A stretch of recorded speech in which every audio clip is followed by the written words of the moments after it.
चलो शुरू करते हैं यूनिट सेकंड जो हमारी है सॉलिड डोजेज फॉर्म पे। Solid and liquid dosage form के बारे में अब आप पढ़ने जाएंगे इस यूनिट सेकंड में। इसमें क्या है कि आप इसमें पढ़ेंगे सॉलिड डोजेज फॉर्म के बारे में, टैबलेट कैप्सूल के बारे में पढ़ेंगे, liquid dosage form, advantage of liquid dosage form, disadvantage, liquid dosage form की क्लासिफिकेशन क्या है, कितनी तरीके की है लिक्विड डोजेज फॉर्म में, मोनोफेसिक लिक्विड डोजेज फॉर्म कौन से होते हैं, बायफेसिक लिक्विड डोजेज फॉर्म कौन से होते हैं, समरी इसमें आप पढ़ने जाएंगे। अब चलो शुरू करते हैं इंट्रोडक्शन से। जैसे कि आपने डोजेज फॉर्म नाम से ही सुना होगा, डोजेज फॉर्म का मतलब होता है जब कोई हमारी मेडिकामेंट एक डोज फॉर्म में डोजेज फॉर्म में अवेलेबल होती है विद इट्स पैकिंग। और हमने पहले भी यूनिट फर्स्ट में इसके बारे में पढ़ा है कि डोजेज फॉर्म क्या होता है, किस तरीके का होता है, तो मुझे आपको बहुत डिफाइन में बताने की जरूरत नहीं है। वो आप इसे प्रीवियस यूनिट में मेरा पहला लेक्चर देखेंगे तो आप उससे समझ जाएंगे कि मैं आपको क्या कह रही हूँ। Crude extract and powder drugs, पहले टाइम में क्या होता था, हमारे जो फार्मास्यूटिकल्स है वो क्या है, वाइड वैरायटी में इनोवेशंस करती है, डे बाय डे हर चीज में इम्प्रूवमेंट होता है। जैसे कभी आपने पुराने टाइम में देखा होगा कि पहले कभी किसी जमाने में कभी पाउडर के फॉर्म में भी ड्रग को पेशेंट को दिया जाता था। कभी गाँव में देखा हो तो जैसे पुड़िया होती है ना, उस फॉर्म में दिया जाता था। पाउडर ड्रग में can be administered as such for treating disease. Powder drug को पेशेंट को दे दिया जाता था कि आप ये पाउडर लीजिए सुबह दोपहर शाम और इससे आपकी डिजीज ठीक हो जाएगी। पर उसकी कुछ डिसएडवांटेज ये थी कि एक तो उसमें माइक्रोबियल अटैक आने के चांसेस थे, ठीक है जी, ससेप्टेबल थे, माइक्रोब्स इजीली आ सकते हैं किसी भी पाउडर में, ठीक है। सॉल्युबिलिटी उसकी बॉडी में कितनी है, हम पेशेंट जो हैं एक्सेप्टेबल है उनके लिए नहीं था। कुछ लोग पाउडर के ड्रग को इजीली ले पाते थे, कुछ लोग नहीं ले पाते थे क्योंकि उनका अनप्लेजेंट टेस्ट एंड ऑर्डर था। इस चीज को ध्यान में रख के जो फार्मास्यूटिकल्स है उन्होंने क्या किया, उसमें इनोवेशन लाए। जो पाउडर ड्रग जो थी उसको उन्होंने आइडिया लगाया कि ऐसे तो पेशेंट ले नहीं पा रहा है तो हम क्या करें जिससे पेशेंट ले पाए, तो उसके लिए उन्होंने बनाई टैबलेट्स। यानी कि उस पाउडर को पंच कर कर ग्रैन्यूल्स के फॉर्म में बनाकर पंच कर कर मास्किंग कर कर पेशेंट के हाथ में दे दिया ताकि वो उसको ले सके और अपनी डिजीज को क्योर कर सके, ठीक है। So it is necessary to design dosage form that are convenient. वो जो डोजेज फॉर्म है टैबलेट फॉर्म वो कन्वीनियंट था, पाउडर के कंपैरिजन में तो वो ज्यादा कन्वीनियंट था कि पाउडर कोई ले सकता है कोई नहीं ले सकता, एडमिनिस्टर ही नहीं हो सकता, इफेक्ट ही नहीं दे पा रहा था और पेशेंट की एक्सेप्टेबिलिटी भी नहीं थी उस चीज में। तो फिर आई टैबलेट्स। अब आ जाते हैं इसकी आप जो पढ़ने जाएंगे। अब इसमें हम सॉलिड डोजेज फॉर्म के बारे में पढ़ेंगे। सॉलिड डोजेज फॉर्म क्या होता है, कॉमनली हमारी पुराने, मैंने जैसे आपको अभी बताया कि पहले कभी क्या होता था कि पिल्स आती थी, मोल्डेड टैबलेट्स आती थी, ठीक है, या वेफर्स फॉर्म में आती थी कि पाउडर को वेफर के फॉर्म में दे दिया जाता था, ठीक है। पर उसकी कुछ डिसएडवांटेज ये थी कि वो स्वेलो नहीं होता था, इजीली इनटेक नहीं था। तो मोल्डेड टैबलेट्स क्या किया, पाउडर को ही मोल्ड कर कर टैबलेट फॉर्म में पेशेंट को दे दिया ताकि वो एक्सेप्टेबल हो। उसमें कई सारी शेप्स होती थी, सिलेंड्रिकल, सर्कुलर डिस्क शेप, जो कि आजकल भी आप देख रहे हैं, पुराने टाइम में भी पहले भी लोग देखा करते थे और यूज भी किया करते थे। जो पाउडर से इनोवेट किया मोल्डेड टैबलेट्स की फॉर्म में, ठीक है जी। फिर आ जाते हैं पिल्स पे। पिल्स हमारी जो है इंट्रो टैबलेट से ही इंट्रोड्यूस हुआ हुआ वर्ड है, टैबलेट से ही लिया हुआ है। इसमें क्या होता है कि हम मेडिकामेंट के मास को पाइप के is rolled into pipe of uniform thickness, उसको प्रॉपर एक यूनिफॉर्म थिकनेस देते हैं, पाइप की फॉर्म में बनाते हैं और उसको सुटेबल साइजेस में कट कर कर by rounded by using a pill rounder, उसको पिल राउंडर भी बोलते हैं। वो ज्यादातर हमारी गोल शेप में होती है और वॉइड भी होती है, ठीक है जी। ये आप पिक में देख पा रहे होंगे, क्या आपको ये पिक क्लियर हो पा रही है? ये जो सॉलिड डोजेज फॉर्म की मैं पिक दिखा रही हूँ, क्या ये आपको क्लियर हो रही है? हाँ हो रही है, यस मैम। ठीक है। तो क्या था, जो पाउडर फॉर्म है हमारे उनको इनोवेट कर कर टैबलेट फॉर्म में ले आए, ठीक है जी। और जो मैंने आपको पिल्स बताए वो स्फेरिकल शेप में हुआ करते थे, ठीक है, अब आप टैबलेट्स के बारे में सभी जानते हैं, ये मुझे आपको डिफाइन बताने की जरूरत नहीं है, ये क्योंकि हमारी डेली लाइफ में यूज होती हैं। जो सॉलिड डोजेज फॉर्म है हमारी, वो मेडिकामेंट जब एक सॉलिड डोजेज फॉर्म में आ जाती है उसे हम टैबलेट कहते हैं। बस फर्क इतना है कि इसके अपने अपने साइजेस और शेप्स होंगी। ठीक है जी। अब आ जाते हैं, ये आप सॉलिड डोजेज फॉर्म की पिक्स देख रहे होंगे टैबलेट की। अब आ जाते हैं कि हमारी टैबलेट की एडवांटेज क्या है, क्योंकि जब कोई चीज मार्केट में आती है या हम कोई चीज जब बनाते हैं उसके कुछ फायदे और कुछ नुकसान है। ठीक है जी। अब इसके हम एडवांटेजेस देख लेते हैं कि पहले क्या है, ये इजीली करेक्ट एडमिनिस्टर, इजीली आसानी से हम लोग टैबलेट को ले सकते हैं। ठीक है, कोई उसमें दिक्कत परेशानी किसी भी पेशेंट को नहीं होगी। ठीक है, कॉस्ट भी लो है, स्टेबल डोजेज फॉर्म भी है, कन्वीनियंट टू कैरी, जैसे मैंने बताया इजी टू स्वेलो। ठीक है, जैसे थोड़ा पानी लोगे टैबलेट इजीली ले सकते हैं, वो सभी जानते हैं, इतना वाइड मुझे बताने की जरूरत नहीं है। डिसएडवांटेज में क्या आ जाता है आपका, टैबलेट में कुछ डिसएडवांटेज ये हो जाती है कि कुछ पाउडर हमारे ऐसे हैं वो कंप्रेस नहीं हो पाते टैबलेट फॉर्म में, जैसे और जेनेटिक और पेडियाट्रिक पेशेंट जो हैं वो डिफिकल्ट उनको होता है, जैसे छोटे बच्चे हैं। पेडियाट्रिक्स का मतलब जो पेडियाट्रिशियन होते हैं वो बच्चों के डॉक्टर होते हैं, वो मोस्ट कभी भी टैबलेट प्रिस्क्राइब नहीं करेंगे बच्चों को, क्योंकि उन्हें पता है कि बच्चे नहीं ले सकते, यानी कि वो पेशेंट उसको एक्सेप्ट नहीं कर सकते क्योंकि उनको डिफिकल्टी होती है स्वेलो करने में। ठीक है, अब आ जाते हैं टाइप्स ऑफ टैबलेट। टैबलेट हमारी बहुत तरीके की होते हैं, मैंने पहली यूनिट में भी आपको बताया है, कोटेड होती है, अनकोटेड होती है। ठीक है जी। डिवाइडेड टैबलेट होती है हमारी, मास्किंग टैबलेट होती है, स्वीटनिंग टैबलेट होती है, लॉन्जेस टैबलेट होती है, सॉल्यूशन टैबलेट होती है। लॉन्जेस में क्या होता है, लॉन्जेस में ये वो वाली टैबलेट्स होती हैं हमारी, सॉलिड डोजेज फॉर्म है, जो कि हम स्लोली स्लोली माउथ के थ्रू लेंगे और वो स्लोली स्लोली माउथ में या जो हमारा सॉर्ट है उसमें डिजोल्व होके लोकल एक्शन देती है सॉर्ट को। ये सॉर्ट इन्फेक्शन के लिए लॉन्जेस यूज होते हैं। जस्ट फॉर एग्जांपल विक्स आपने देखी होगी, एडवर्टाइजमेंट भी देखा होगा, वो हमारी लॉन्जेस होती हैं। ठीक है जी। सॉल्यूशन टैबलेट्स वो होती हैं कि जो हम लोगों को पानी में डिजोल्व करके लेनी होती हैं, और या it can be used either by externally और बाय इंजेक्शन। चीवेबल टैबलेट्स होते हैं जो चीव करके लिए जाते हैं, जिन्हें हम स्वेलो, जिन्हें हम पानी के थ्रू नहीं लेंगे, जस्ट डॉक्टर भी हमें प्रिस्क्राइब करता है कि इसको ले, इसको बस ऐसे ही चबा लेना, चीव कर लेना। ठीक है। बकल टैबलेट्स ऐसी होती है जो कि हमें बकल पाउच में रखनी होती है। दे डिजोल्व डिसइंटीग्रेट स्लोली स्लोली, वो डिसइंटीग्रेट करके बकल कैविटी को एलिमेंट्री केनाल से बिना पास किए हुए बकल कैविटी से वो हमें जो है इफेक्ट देगी बॉडी को।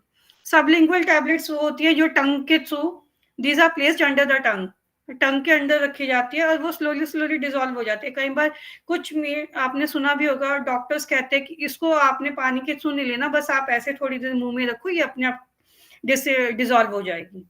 ठीक है, तो उन्हें हम कहते हैं सबलिंगुअल टैबलेट्स। कुछ होते हैं हमारे इम्प्लांट्स, जो कि these tablets are placed under the skin by means of minor surgical operation। कई बार ऐसा है कि कुछ चीजें हमारी स्किन में कुछ ज्यादा इफेक्ट आ रहा है, ठीक है जी, माइनर इफेक्ट आ रहा है, तो उसमें हम इम्प्लांट्स का केस लेंगे। अब आ जाते हैं कोटेड टैबलेट्स पे। कोटेड टैबलेट्स हमारी क्या होती हैं, some medicaments that are compressed into tablet. कुछ मेडिकामेंट्स हमारी ऐसी हैं जो टैबलेट की फॉर्म में कंप्रेस्ड हो गई हैं और उसको हम शुगर कोटेड कर देते हैं और फिल्म विद सुटेबल पॉलीमर की एक फिल्म उसके ऊपर कोट कर देते हैं, according they are called sugar coated और फिल्म कोटेड टैबलेट्स। आपने देखी में होंगी जो कलरफुल होती है, मैंने आपको प्रीवियस पिक में भी दिखाई हैं। ठीक है, coated is done because of, भाई दो रीजन से हम कोटेड करते हैं। एक तो पहले क्या है, उसकी जो फिजिकल और केमिकल प्रोटेक्शन हो जाए ड्रग की, जो मेडिकामेंट है वो फिजिकली और केमिकली प्रोटेक्ट रहे, उसकी अपीयरेंस अच्छी लगे, उसका जो टेस्ट है, अनप्लेजेंट टेस्ट है, वो मास्क हो सके। ठीक है जी। मेथड ऑफ प्रिपरेशन में क्या आ जाएगा हमारा, जो मैंने कल भी आपको बताया है कि ये चीज जो हमारी टैबलेट है वो एक ऐसा नहीं है कि मेडिकामेंट यूं ही दे दिया हमने, वो बहुत चीजों से मिलकर बनता है। उसमें हम लोग मेडिकामेंट यूज करते हैं, डाइल्यूएंट यूज करते हैं, ल्यूब्रिकेंट यूज करते हैं, glidant, disintegrating agent, binding agent, colouring agent, flavouring agent, sweetening agent. ये सब आप जब इसे डिफाइन में पढ़ेंगे तो ये आपको समझ आ जाएगा, इसमें ज्यादा कुछ ऐसा टफेस्ट नहीं है। ल्यूब्रिकेंट होता है कि जो पाउडर की फ्लो प्रॉपर्टी को मेंटेन रखता है। ग्लाइडेंट होता है कि फ्लो प्रॉपर्टी जो है, these are added to increase the flow property of the powder talc, क्योंकि उसमें कुछ टैल्कम पाउडर भी यूज किए जाते हैं। ठीक, उनकी चीजों को मेंटेन करने के लिए, उनकी प्रॉपर्टी को मेंटेन करने के लिए ग्लाइडेंट यूज होता है। डिसइंटीग्रेटिंग एजेंट होता है कि टैबलेट हमारी बॉडी में जाकर स्मॉलर पार्टिकल्स में कैसे डिसइंटीग्रेट होती है, जैसे कि डिस्प्लिन का आपने एग्जांपल देखा होगा एडवर्टाइजमेंट में। ठीक है, कलरिंग एजेंट ये होता है कि जो अनकोटेड, जो हमने कोट किया है उसको, ठीक है, these they give the colour which improve the appearance of product. एक होता है कि मार्केट में भी प्रोडक्ट हमारी एलिगेंट लगे, अच्छी लगे, ठीक है, तो इसलिए हम कलरिंग एजेंट यूज करते हैं। फ्लेवरिंग एजेंट की पेशेंट एक्सेप्ट कर पाए, स्वीटनिंग एजेंट भी इसीलिए यूज करते हैं। अब आ जाता है पैकिंग में। आजकल क्या होता है, पैकिंग हमारी दो तरीके की पैकिंग होती है। पुराने टाइम में क्या होता था, मैंने आपको कल भी बताया था पैकिंग के बारे में, प्रीवियस मैंने बता चुकी हूँ, बार बार मुझे नहीं रिपीट करना होगा, आप मेरा प्रीवियस लेक्चर देख सकते हैं। इसमें पहले टाइम में क्या होता था, एम्बर्ड कलर ग्लास बॉटल में या जार में या वायल में हम लोग टैबलेट्स को पैकिंग कर कर मार्केट में देते थे। वो कन्वीनियंट तो था, पर थोड़ा सा उसमें ये था कि टूट फूट होने का डर था, वाइल्ड ट्रांसपोर्टेशन वो टूट फूट हो सकती थी, hence adequate protection was required. उसके फिर हमें लगा कि ये तो बहुत प्रोटेक्शन मांग रहा है, क्या क्या करना चाहिए, तो इसके फिर मार्केट में आई स्ट्रिप पैकिंग। स्ट्रिप पैकिंग में क्या होता है, ये जो हमारी स्ट्रिप पैकिंग है हर्मेटिकली सील्ड होती है, स्ट्रिप्स ऑफ एल्यूमिनियम, उसमें एक तरफ तो ट्रांसपेरेंट स्ट्रिप होगी, दूसरी तरफ प्लास्टिक फॉइल होगी, एक तरफ एल्यूमिनियम स्ट्रिप होगी। हीटिंग के जरिए, हीटिंग की हेल्प से वो सील होती है, जो जिसकी मशीनरीज होती हैं, एक तरफ तो सीलिंग का रोल, एल्यूमिनियम रोल आता है, एक तरफ प्लास्टिक रोल आता है, हीटिंग के उससे वो सील हो जाती है और टैबलेट्स उसके अंदर पैक हो जाती है। ठीक है जी, ये देखने में भी सुंदर लगती है, हाइजेनिक भी है और लार्ज स्केल में प्रोडक्शन के लिए किफायत भी रहती है। अब आ जाता है ब्लिस्टर पैक। ब्लिस्टर आपने सुन, ब्लिस्टर नाम से ही होता है। कभी जब हमें बचपन में चोट लग जाती थी तो क्या है कि पहले जब चोट कैसे ठीक होती है, ब्लिस्टर आता था, ब्लिस्टर आता है तभी चोट ठीक होती है ना, धीरे धीरे करके। ऐसे ही उस आइडिया से ये ब्लिस्टर पैक मार्केट में आए हैं। इसमें क्या होता है, दोनों ही रोल एल्यूमिनियम के होते हैं और हीटिंग के जरिए वो सील करते हैं टैबलेट्स को, और इसे हम कहते हैं ब्लिस्टर पैक। जैसे फाड़ते हैं ना तो ब्लिस्टर सा निकल जाता है। This film encloses the tablet is formed into blister. The tablet can be removed by pressing on the blister and force the tablet through the backing strip. This is also attractive, hygienic and suitable for large scale production. इसके बारे में ये आपको, इसके बारे में ऐसे भी क्वेश्चंस आ जाते हैं कि टैबलेट टाइट्रेट्स, मोल्डिंग पाउडर के बारे में आ जाता है, जैसे कि आप इस पिक में देख भी पा रहे होंगे। और ये कुछ क्वेश्चंस हैं जो इसमें जनरली पूछ लिए जाते हैं। What are the solid dosage form, solid dosage form क्या होता है, पुराने टाइम में कैसे यूज होता था, टैबलेट का इंट्रोडक्शन कहाँ से आया, उसको के लिए आइडिया कहाँ से आया, what are the different types of tablet, जो मैं बता चुकी हूँ, अनकोटेड, ये आप लोग उसमें लिख सकते हो, कोटेड अनकोटेड। और कैप्सूल्स आ जाते हैं। अब हम कैप्सूल्स पे, कैप्सूल्स हमारी सॉलिड डोजेज फॉर्म है जो कि ड्रग सब्सटेंस हमारे वाटर सॉल्युबल शेल के अंदर एनक्लोज रहते हैं। ठीक है, एक तरीके से ये मान लो जैसे आपने कभी शगन का लिफाफा देखा, सिंपल एग्जांपल से समझाऊंगी। ये जैसे आप शादियों में शगन का लिफाफा देखते हैं, एनवेलप होता है ना, उसके अंदर हम जो भी हमें गिफ्ट देना होता है वो हम देते हैं। ऐसे ही मेडिकामेंट को भी हम प्रॉपर एक ड्रग सब्सटेंस को वाटर सॉल्युबल शेल के अंदर एनक्लोज कर हम लोग पेशेंट को देते हैं। they are in water soluble shells because it can dissolve. Water soluble होते हैं ये, जब आप लेंगे इससे अंदर इनटेक करेंगे, कोई भी पेशेंट इनटेक करता है तो इजीली कुछ टाइम के बाद डिसॉल्व हो जाता है। कैप्सूल शेल ज्यादातर हमारे जेलेटिन के बने होते हैं। जेलेटिन एक प्रोटीन ऑब्टेन्ड होता है जो कि एनिमल के कोलेजन से बनता है। ठीक है, कैप्सूल्स अवेलेबल इन 8 साइजेस, ये हमारे 8 साइजेस में होते हैं, 000, 00, ये आप देख रहे होंगे, 10 to 5। ठीक है जी, इनमें ये कंटेंट भी लिखा है कि कितनी एमजीज तक उसमें आ सकता है, जो आपको ये पिक में आ भी रहा होगा। ठीक है जी, अब आप पढ़ लेते हैं इसके सॉफ्ट जेलेटिन कैप्सूल्स। इसमें 2 तरीके के कैप्सूल्स होते हैं, कल बताए थे मैंने आपको, हार्ड जेलेटिन, सॉफ्ट जेलेटिन। अब आ जाते हैं एडवांटेजेस पे। एडवांटेज हमारी क्या है, अब हम कैप्सूल मार्केट में लाए, टैबलेट में हमें कुछ चीजें लगी कि तो फार्मास्यूटिक्स ने इनोवेट किया कि कैप्सूल्स भी आने चाहिए। ठीक है, पहली बात क्या है कि टेस्ट और कलर ऑर्डर को मास्क कर देते हैं अनप्लेजेंट ड्रग की।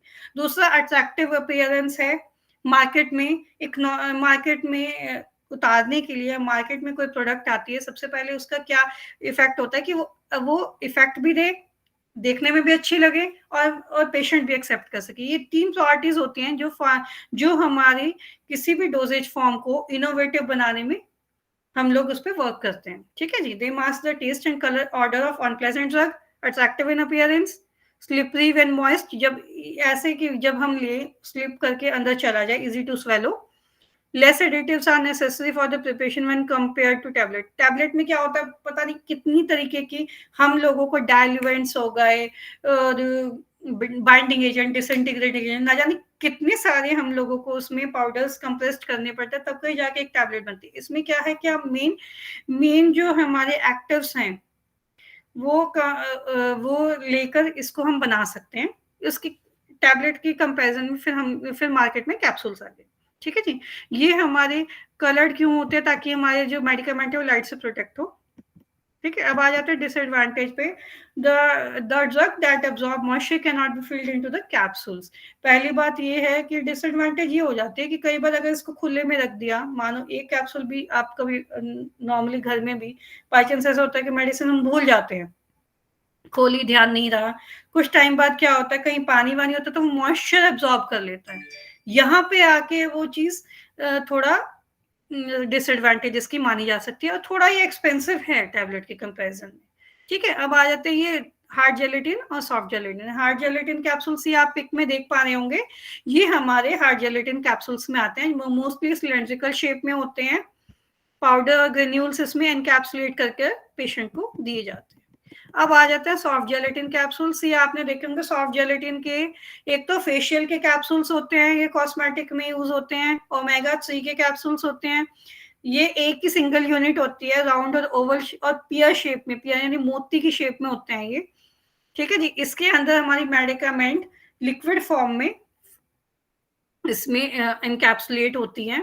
ये हमारे आ जाते हैं सॉफ्ट जेलेटिन में। इसमें लिक्विड मेडिसिन में आप देख भी रहे होंगे with unpleasant taste and odour can be conveniently administered in soft capsule. कई बार ऐसा होता है कि कुछ चीजों का, कोई चीज सेंसिटिव बहुत ज्यादा है, हम ऐसे नहीं ले सकते, तो हम सॉफ्ट जेलेटिन कैप्सूल के थ्रू उसको इनटेक लेते हैं।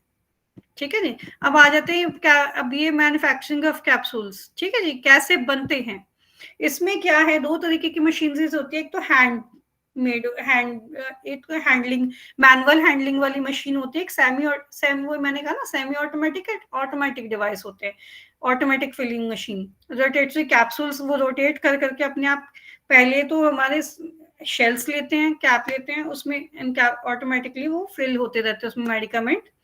लार्ज स्केल पे जब प्रिपरेशन होती है तो सॉफ्ट जेलेटिन कैप्सूल्स के लिए ऑटोमेटिक मशीन्स होते हैं। अब आ जाते हैं लिक्विड डोजेज फॉर्म में। लिक्विड डोजेज फॉर्म हमारी दो तरीके की होती है, मोनोफेजिक और बायफेजिक।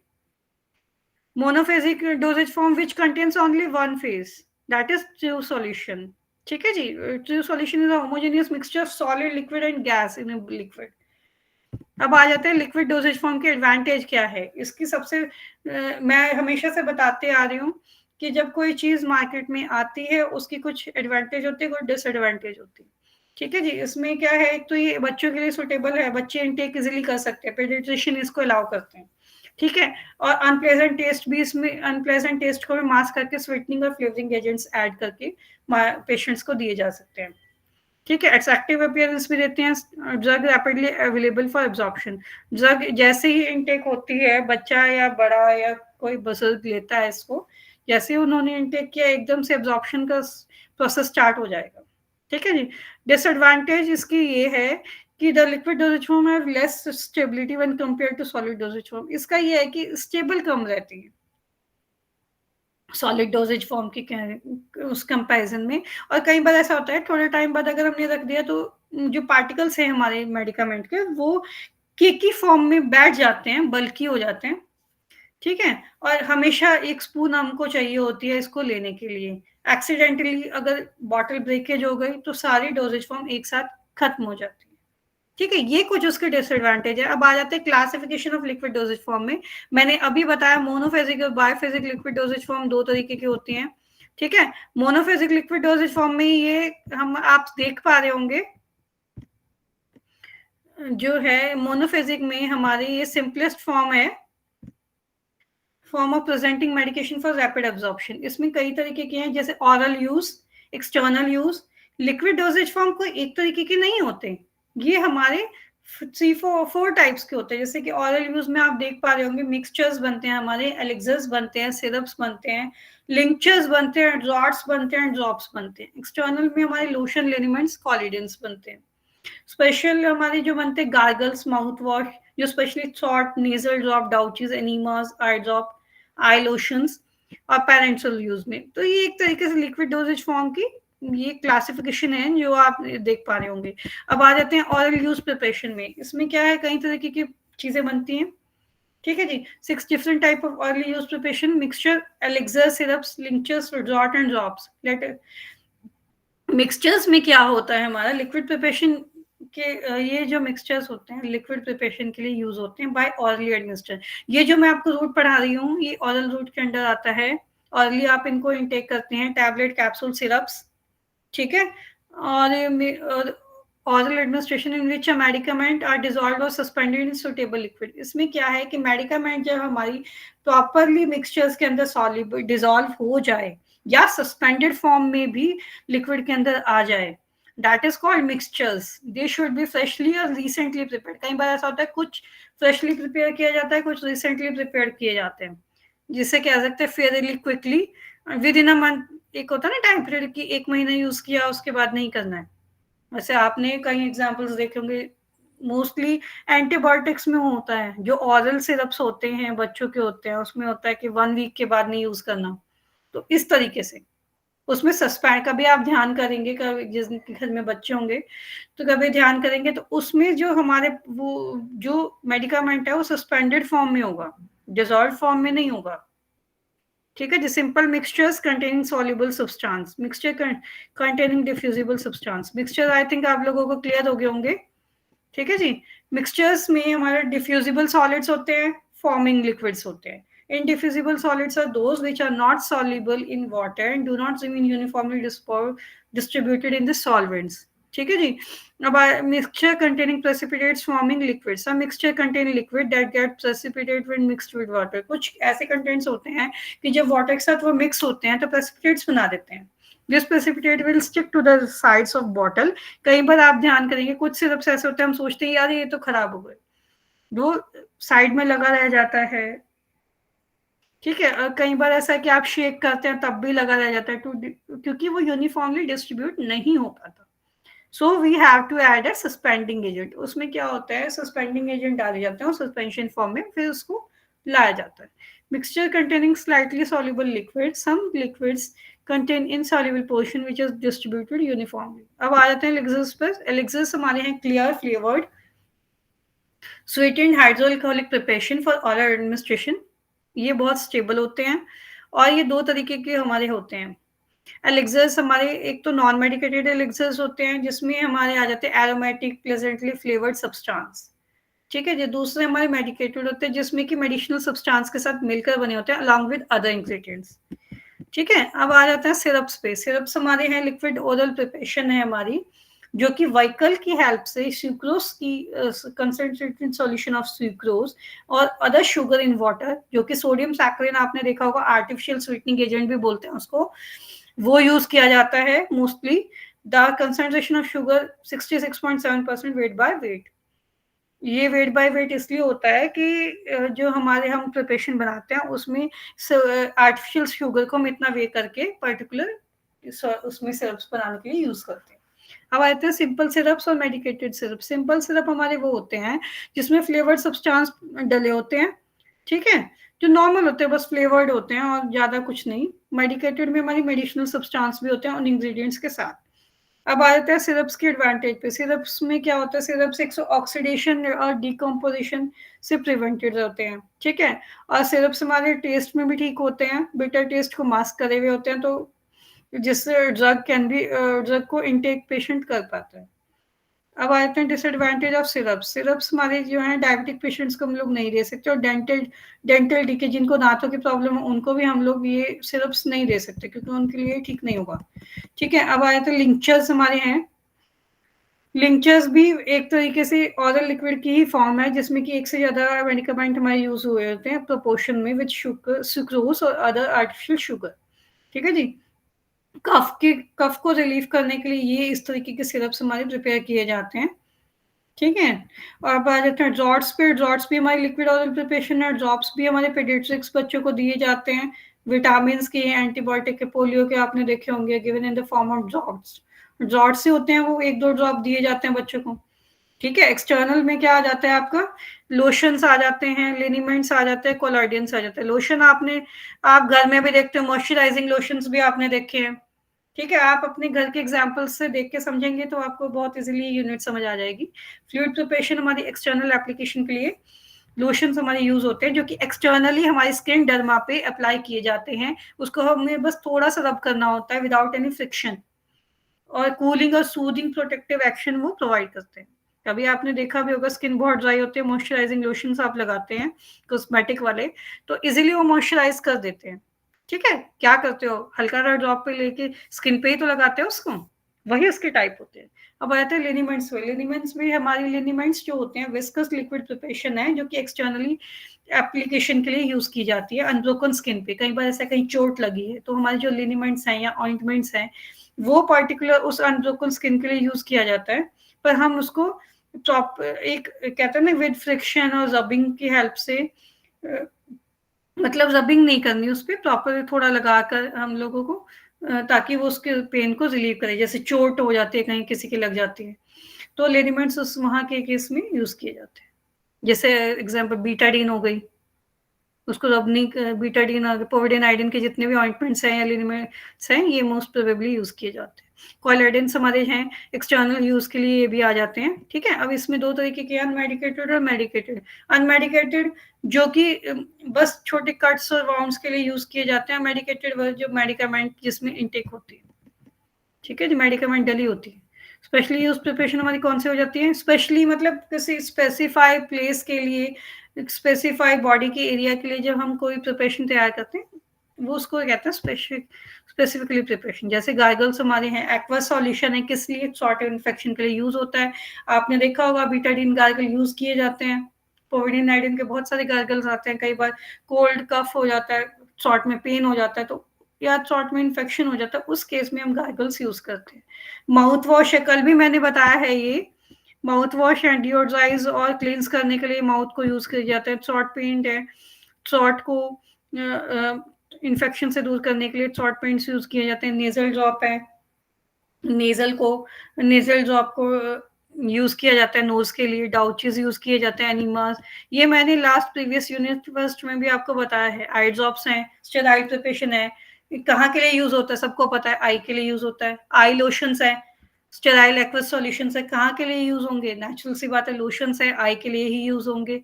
ठीक है। क्यों यूज होंगे, फॉरेन सब्सटेंस, कई बार ऐसा है कोई डस्ट है, कोई पार्टिकल है, वो आई में चला गया है तो हम क्या, और वो इन्फेक्शन ज्यादा, कई बार रेडनेस आ जाती है आईज में, तो वहां आई लोशन हम यूज कर लेते हैं। क्या करेगा वो, रिमूव करेगा फॉरेन सब्सटेंस को आई में से। ईयर ड्रॉप्स हैं, ईयर ड्रॉप्स ईयर के लिए यूज होती हैं। इनहेलेशंस हैं, इनहेलर यूज किया जाता है, विक्स के आपने एडवर्टाइजमेंट में भी देखे होंगे। किस लिए यूज होते हैं, रिलीफ कंजेशन है, इन्फ्लेमेशन ऑफ रेस्पिरेटरी ट्रैक। ठीक है। एरोसोल्स हैं, एरोसोल्स का आप मेन एग्जांपल ये देख सकते हो, जो आप डिओड्रेंट्स देखते हो एडवर्टाइजमेंट में, कॉस्मेटिक वाले हो गए, वो भी एरोसोल्स के अंडर ही आते हैं। एक ऐसी लिक्विड प्रिपरेशन जो कि डिसॉल्व होती है सॉल्वेंट के साथ, और लेकिन वो पैकिंग में कैसे, the solvent is a gas form में वो सॉल्वेंट पैक होता है। It is delivered in the form of spray. अगर आप इसका माइंड में इमेज बनाएंगे तो डिओड्रेंट्स आप देखेंगे तो एरोसोल्स हमारे डिओड्रेंट टाइप होते हैं। ठीक है जी। जब हमारी कोई मेडिकामेंट गैस की फॉर्म में पैकिंग में है, liquid preparation dissolve in solvent with gas, it is delivered in the form of spray. ठीक है। It is mainly use for treating, इसमें आपने देखेंगे अस्थमा के हो जाते हैं, कॉस्मेटिक वे हमारे डिओड्रेंट्स हो जाते हैं, अस्थमेटिक पेशेंट्स के लिए पंप यूज करते हैं, दैट इज कॉल्ड एरोसोल्स, और माइग्रेन्स के लिए भी यूज होते हैं। ठीक है। पेरेंटल सॉल्यूशंस है, इंजेक्शंस है। पेरेंटल्स हमारी, अब आ जाते हैं पेरेंटल्स पे। पेरेंटल्स हमारी स्टेराइल ड्रग सॉल्यूशन है, जो कि इंजेक्शन के थ्रू, पेरेंटल्स हमारे हैं इंजेक्शंस। ठीक है जी। स्टेराइल ड्रग सॉल्यूशन है जो कि इंजेक्शन के थ्रू ड्रग एडमिनिस्टर होती है पेशेंट की बॉडी के अंदर। ठीक है। इंजेक्शन हमारे कितने तरीके के होते हैं, आप सभी को इंजेक्शंस लगे हुए हैं, सब इस चीज से फैमिलियर हैं। इंजेक्शंस हमारे आईवी होते हैं, इंट्रावेनस, इंट्रामस्कुलर, इंट्राडर्मल, इंट्रावेनस जो वेन्स में लगते हैं, इंट्रामस्कुलर जो हमारे हिप्स पे लगते हैं, मसल्स वाले एरिया पे लगते हैं, इंट्राडर्मल जो स्किन पे लगते हैं। ठीक है, skilled person are required for the administration of injection. But हाँ ये है कि इसके लिए प्रॉपर ट्रेंड बंदा चाहिए होता है, ट्रेंड जो है स्किल्ड पर्सन है वही इसको लगा सकता है, ऐसा नहीं कि कोई भी उसको लगा दे, वो चीज सेफ नहीं है।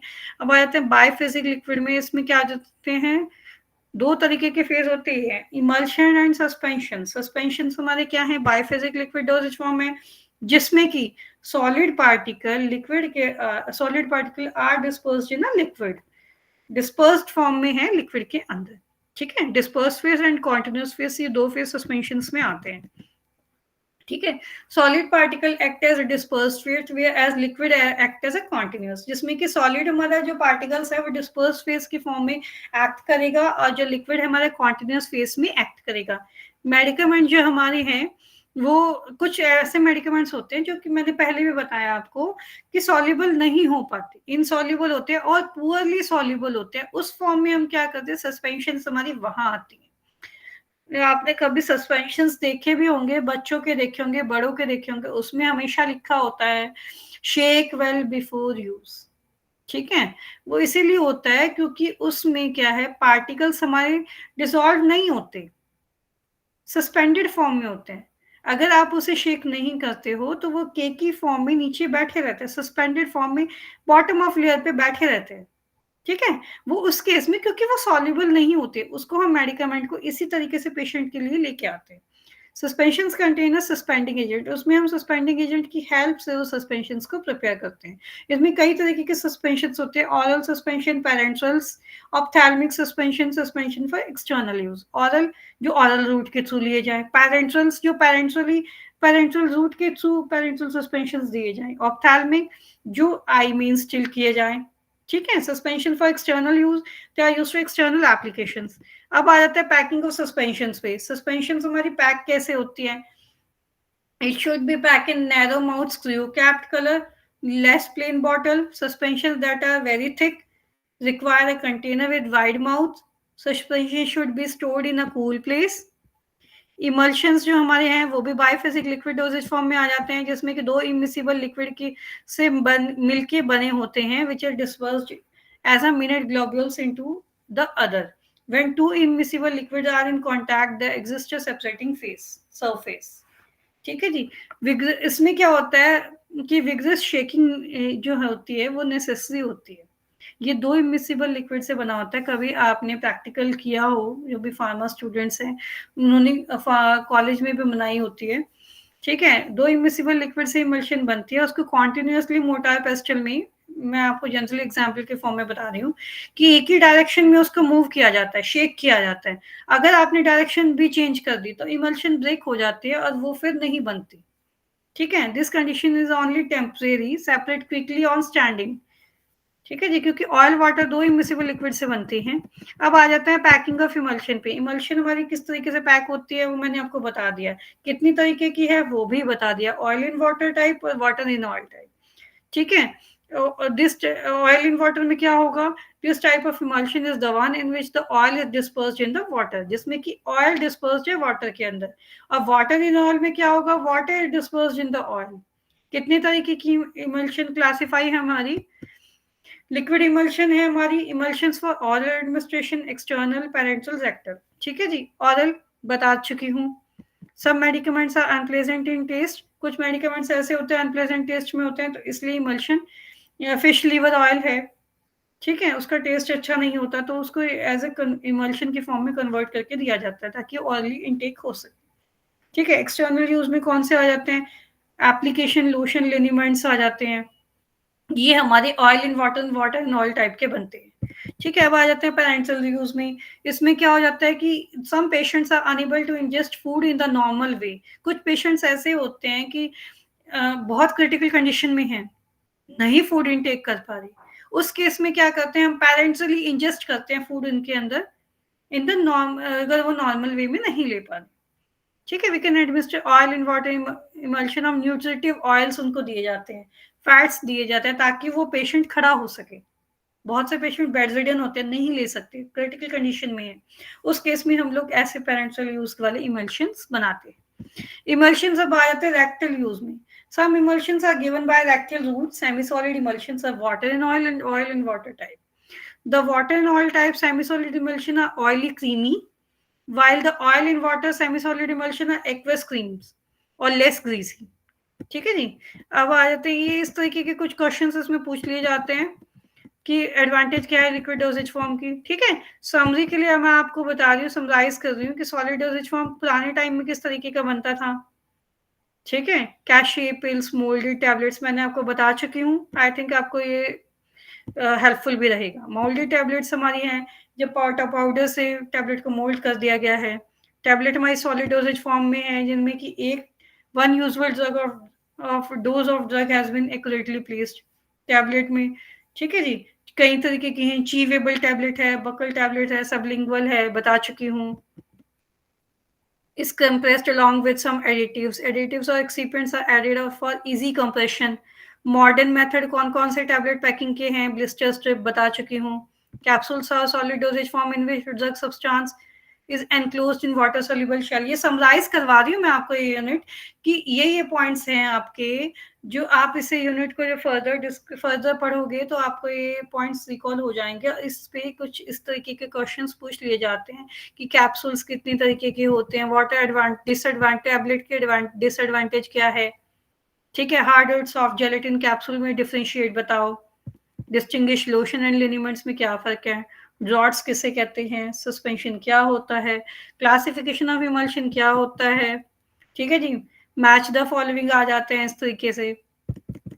ठीक है, अब आ जाते हैं सेल्फ असेसमेंट के क्वेश्चन आ जाते हैं कि tablet making machine, buccal implants.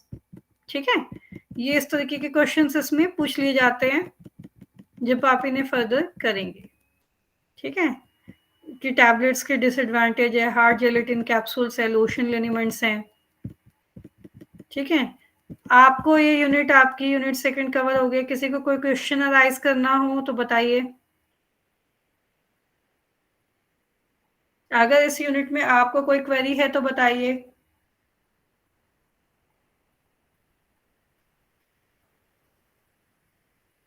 Dear students, if you have query in this unit, then please tell.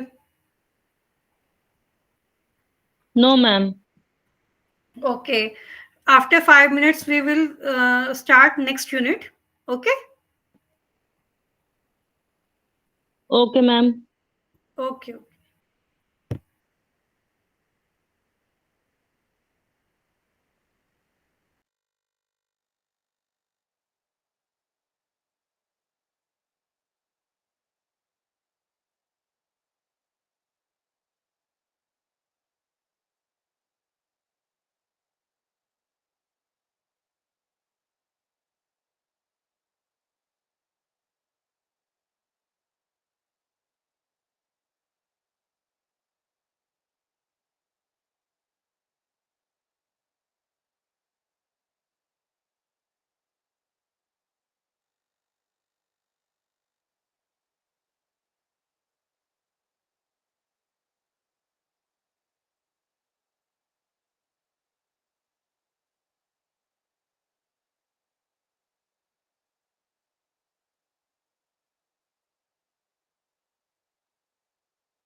Dear students, Yes, ma'am.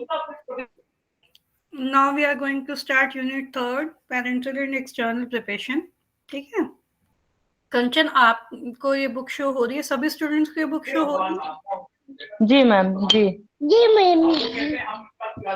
Okay, चलो स्टार्ट करते हैं। ठीक है, इसमें आपका आ जाता है, अब आपने पहले प्रीवियस यूनिट में तो oral drug administration unit dosage form regarding पढ़ा है।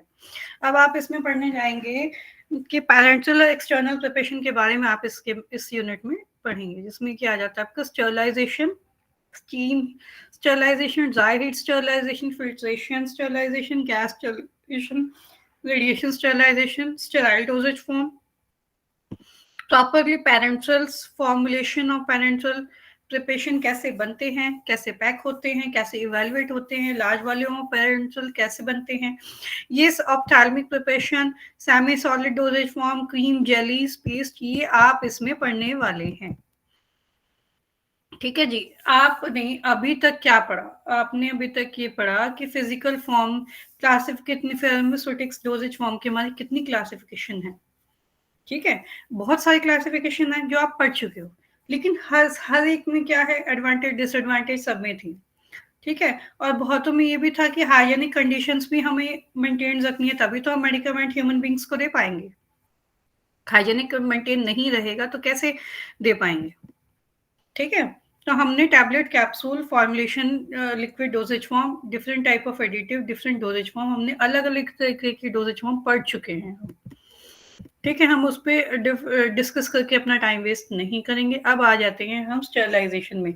स्टरलाइजेशन नाम से ही आप समझ पा रहे होंगे कि अ मेथड, एक तरीका जिससे लिविंग ऑर्गेनिजम्स को एलिमिनेट और किल्ड किया जाता है, और एलिमिनेट और किल्ड इन अ प्रिपरेशन, यानी कि लिविंग ऑर्गेनिज्म ह्यूमन बींग्स नहीं, आज जो माइनर नैनो, जो हमारे माइक्रोब्स होते हैं, जो पेशेंट्स को, नॉर्मल ह्यूमन बींग्स को, सबको एक कहते हैं नुकसान पहुंचा सकते हैं इन्फेक्शन के थ्रू। तो उस और नुकसान कैसे पहुंचाएंगे? जब हम हाइजीनिक कंडीशन मेंटेन नहीं रखेंगे। उसके लिए हम स्टेरिलाइजेशन प्रोसेस आया, जिसमें कि सिंगल स्टेरिलाइजेशन है। ठीक है, ये बहुत सारे प्रोडक्ट्स को स्टेरिलाइज करने में हेल्पफुल रहा। ठीक है, स्टेरिलाइजेशन हमारी ज़्यादातर इंजेक्शंस में यूज होता है, जैसे वैक्सीन्स, ऑप्थेल्मिक प्रोडक्ट्स, जो मतलब एक है ना कि बिल्कुल डायरेक्ट ही वेन्स के थ्रू लगने वाली चीज है। पेरेंटल्स में स्टेरिलाइजेशन मोस्ट हमारा यूज होता था प्रोसेस। ठीक है, अब आ जाता है स्टेरिलाइजेशन कितने तरीके का है। स्टेरिलाइजेशन का मतलब होता है complete destruction of living organism and their spores, यानी कि माइक्रोबियल ग्रोथ को प्रॉपरली कंप्लीट डिस्ट्रक्शन करने में स्टेरिलाइजेशन हेल्प करता है। अब आ जाता है कितने तरीके का स्टेरिलाइजेशन है। Steam sterilisation, dry heat, filtration, gas, radiation, ये मैं अभी आपको स्टार्टिंग में ही बता चुकी हूँ। स्टीम स्टेरिलाइजेशन में क्या होता है कि इसमें क्या है, स्टीम में in which is a method of choice of sterilization in cases where the product can withstand the condition of sterilization. इसमें कि प्रोडक्ट हमारी स्टेरिलाइजेशन के साथ स्टैंड कर पाए, ये भी हमें ध्यान रखना है। ऐसा ना हो कि हम लोग स्टेरिलाइज तो कर पा रहे हो, प्रोडक्ट हमारी डैमेज हो रही है, ऐसा नहीं करना है। ठीक है, तो हमें ये, हम कोई भी प्रोसेस लेकर चल रहे हैं, लेकिन इस चीज को भी ध्यान में रखना है कि हमारी जो डोजेज फॉर्म है या हमारी जो फार्मास्यूटिकल मेडिकामेंट है, उसको कोई नुकसान ना पहुंचे। स्टीम स्टेरिलाइजेशन क्या है? Is carried out in autoclave under pressure known as autoclaving. जब स्टीम बन जाती है, एक प्रेशर बन जाता है, जैसे आपने सिंपल एग्जांपल प्रेशर कुकर होता है। ठीक है, उसमें जब आप कुछ गर्म करते हैं, कुछ भी बनाते हैं, तो प्रॉपर एक स्टीम बन जाती है ना। उसी के तरीके से ऑटोक्लेविंग में क्या होता है, स्टीम स्टेरिलाइजेशन का प्रोसेस ऑटोक्लेव में किया जाता है, जिसमें कि स्टीम बन जाती है एक प्रॉपर प्रेशर के थ्रू, जिसमें वाटर बॉईल करता है हमारा 100 डिग्री सेल्सियस पर अंडर एटमॉस्फेरिक कंडीशन। ठीक है जी, इसमें बहुत हाईएस्ट टेम्परेचर पे हमारा वाटर गर्म हो जाएगा, जिसमें कि माइक्रोबियल कंटेंट रहेगा ही नहीं। जब एक प्रेशर बनेगा, एक स्टीम बनेगी, तो और सारे हमारे जो इक्विपमेंट्स हैं, जो हमारे प्रोडक्ट है, जब प्रॉपर्ली स्टीम स्टेरिलाइज हो जाएगी, यानी कि हाइजीनिक माइक्रोबियल कंटेंट उसमें से प्रॉपर्ली डिस्ट्रक्ट हो जाएगा। ठीक है, अब आ जाते हैं स्टीम अंडर प्रेशर और saturated steam is an efficient sterilizing agent. Steam pressure जो हमारा है, स्टीम स्टेरिलाइजेशन बहुत ही ज्यादा इफेक्टिव है ये चीज, क्योंकि सैचुरेटेड स्टीम होती है better than heating agent as than hot air, it is rapidly heats to lower the sterilising temperature by liberation. ठीक है, व्हेन सैचुरेटेड स्टीम कंडेंस, जब ये कंडेंस हो जाती है स्मॉल वॉल्यूम्स में, तो स्टीम फ्लोज करती है quickly into very article in the loads. ठीक है, तो इसमें क्या है, प्रॉपर एक प्रेशर से स्टीम मेंटेन करके जब हम किसी चीज को स्टेरलाइज करते हैं, that is called steam sterilisation. इसमें पर्टिकुलर अपने अपने टेम्परेचर है, जैसे 100 डिग्री पे हमने वाटर बॉईल करके स्टीम मेंटेन की, ऐसे ही 121 डिग्री सेल्सियस हो गया। ठीक है, ऑटोक्लेव में मोस्ट प्रोबेबली हमारा ऑटोक्लेव यूज होता है माइक्रोबियल कंटेमिनेशन को दूर करने के लिए। ठीक है, to maintain for specific time. अब आ जाते हैं कि स्टीम स्टेरलाइजेशन फार्मास्यूटिकल प्रोफेशन में कैसे यूज होता है। Can withstand with required temperature, ये रिक्वायर्ड टेम्परेचर पे स्टैंड कर जाता है। Penetrated by steam, are not adversely effect by moisture, इसमें मॉइस्चर का कोई इफेक्ट नहीं होता, इसे मतलब स्टीम के प्रॉपर मतलब ये कर देता है। ठीक है, steam sterilisation used for packed sealed container containing aqueous solution, bulk solution, surgical dressing instrument and glassware। अब आ जाते हैं अदर मेथड्स, कौन कौन से हमारे यूज होते हैं। Sterilisation of vaccine 56 degree Celsius पे किया जाता है। पेस्चराइजेशन 71.6 डिग्री सेल्सियस पे किया जाता है, वाटर बाथ में पहले वाला। ठीक है, फिर pasteurisation of milk, pasteurisation process होता है। टिंडलाइजेशन होता है 80 डिग्री सेल्सियस पे, कि एक हाई लेवल पे जब हम उसको ट्रीट करते हैं कि बैक्टीरिया किल हो जाए। अब आ जाते हैं, वो तो था स्टीम हीट, स्टीम की हेल्प से स्टीम बनती है, प्रेशर बनता है।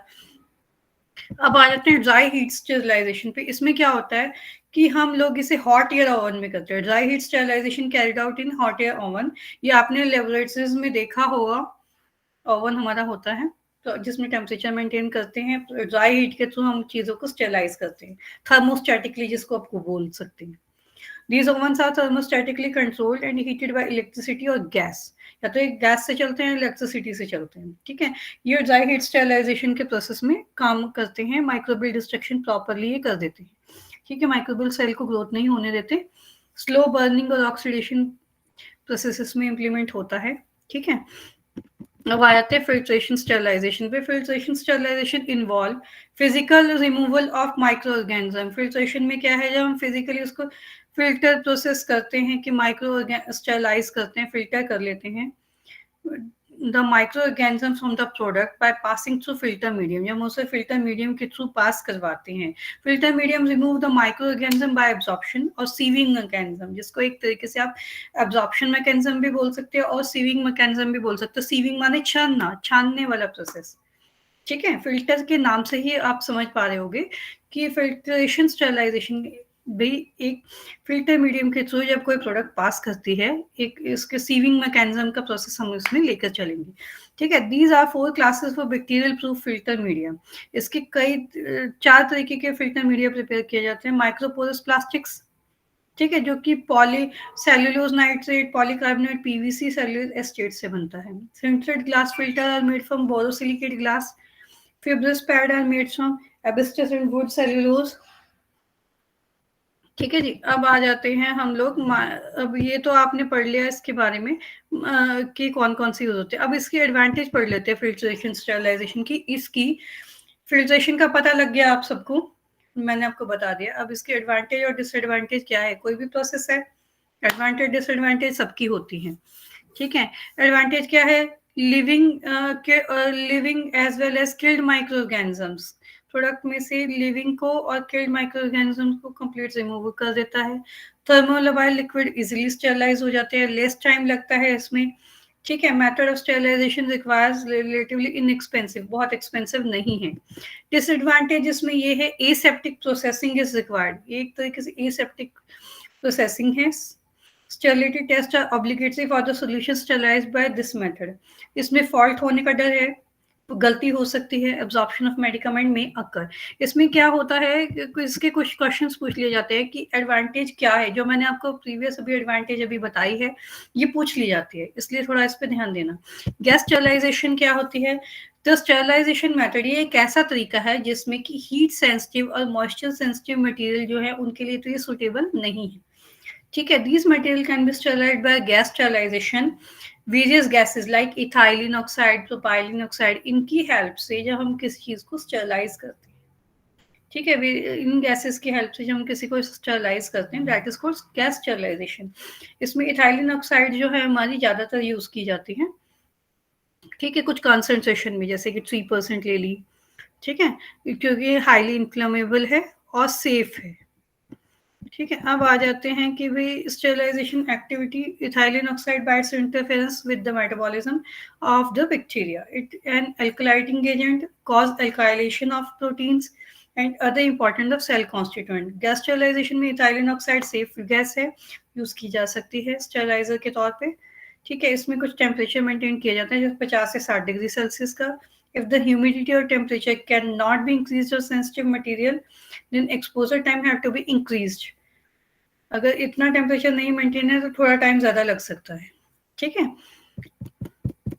अब आ जाते हैं रेडिएंट स्टेरिलाइजेशन पे। Radiant sterilisation is done by exposing the material to radiant like ultraviolet, जिसमें हम रेज के थ्रू इसको, रेडिएंट्स के थ्रू इसको स्टेरिलाइज करते हैं, gamma rays, alpha rays, beta raise.